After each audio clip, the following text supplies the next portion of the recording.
Making your Grand Prix debut on home soil can be a blessing or a curse, but for Carlos Reutemann, it was most definitely the former. In front of a packed house in Buenos Aires in 1972, the young Argentinian shocked the paddock by beating world champion Jackie Stewart to pole position, qualifying 15 places ahead of Brabham teammate Graham Hill, and becoming just the second driver in history after Mario Andretti to start his first race from P1. He might have finished on the podium in the race too, but eventually faded to 7th after having to pit for fresh rubber. Reutemann had arrived. Arriving into Formula One as the son of a world champion was always going to be tough. So when Nico Rosberg joined the grid for the first time at the 2006 Bahrain Grand Prix, the same venue at which the young German had been crowned GP2 champion just a few months before, the big question was whether he could live up to the family name. Rosberg had a rough first lap. Williams was spinning back there, I think it was, in the distance. Touching with BMW Sauber's Nick Heidfeld, he sustained damage and had to pit for a new front wing. He found himself plumb last, over a minute behind the field. But over the next 56 laps, he roared back through the pack, demonstrating some impressive overtaking to finish P7. For 7th place, Nico Rosberg on his debut goes through. And bag himself fastest lap along the way. The doubters had been proved wrong. After impressing at Le Mans, a youthful Ricardo Rodriguez got the nod to join up with Ferrari's all-conquering Grand Prix team for their home race at Monza at the tail end of 1961. And he would make an immediate impact. Aged just 19, he was the youngest man ever to start a Grand Prix. And the rapid Mexican qualified an incredible second, just 1/10 back from pole sitter Wolfgang von Trips, and 8/10 ahead of that year's eventual champion Phil Hill, both in identical machinery. He was running third in the race before retiring with a fuel pump problem, in a race overshadowed by the tragic death of von Trips and 15 spectators.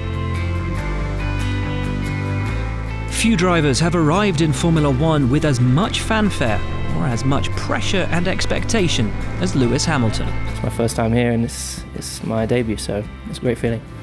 Thrust into a race-winning team at McLaren and against a world champion teammate in Fernando Alonso, Hamilton was stunningly quick from the outset.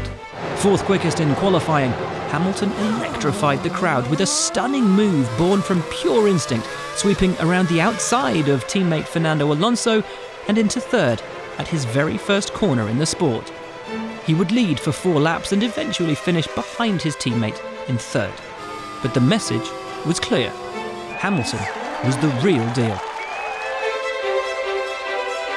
A last-minute change of sponsors at Tyrrell opened up a race seat for Jean Lacey, who was in the midst of a successful Formula 3000 campaign. The French-Sicilian driver was brought into a home race at Circuit Paul Ricard in 1989, without the luxury of any time to prepare. In a car that wasn't a match for the likes of Benetton, McLaren, Ferrari or Williams, Lacey quickly earned his racing stripes. Rapidly making progress from 16th on the grid, he was briefly running 2nd, before having to stop for tyres. He would come home 4th, the last man to avoid being lapped, and less than 7 seconds off the podium. McLaren sprang a surprise ahead of the 2014 season when they announced Kevin Magnussen's arrival as a replacement for Sergio Perez. The Dane, a long-term McLaren protégé and Formula Renault 3.5 champion, silenced any doubters in style. It's lights out, and away we go. It's a really good start by Lewis Hamilton. It's a good start by Magnussen, who's gone across the Ferrari. How do they not touch? Magnussen started 4th, with his teammate Jenson Button down in 10th. He ran in the top 3 for most of the race, finishing just 2 seconds shy of Daniel Ricciardo in the fight for 2nd. This is as close as Magnussen has been to Ricciardo in a long, long while. But the good news didn't stop there. Ricciardo's car was subsequently excluded for breaching fuel consumption rules, promoting Magnussen to a heady 2nd place.